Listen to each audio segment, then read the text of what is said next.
Medicine's a long haul. You spend 5 or 6 years at medical school, there's a lot of science, there's a lot of learning. So friends, family, that kind of support's important. You need to get on with your colleagues and work well with them. Your patients are often people who become very close because you look after them for many years. So it's very much a kind of community aspect. But also you develop expert patients. So using those patients to help support other patients in support groups and so on becomes important. Sometimes when patients come in as an emergency, they feel very vulnerable. They may have collapsed at home and had chest pain and been rushed in with a heart attack. So the first thing to do is to reassure them that we can help them, we can make them better, we can get them back to normal life. Treatment's very quick now, and patients often don't quite realise what they've been through.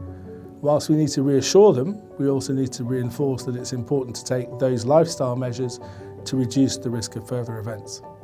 Sometimes if a patient's on their own, we know that they take in the first bit of information that you give them, but don't register the rest of the consultation. So having another person there is helpful. And whether that's a partner or children or parents or another family member, or as a patient I saw this morning, she came with a friend whom she trusts, it's useful having somebody else there. Quite often, family, friends, relatives pick up on what's happening with the patient with a subtlety that we can't because we just don't know the patients that well.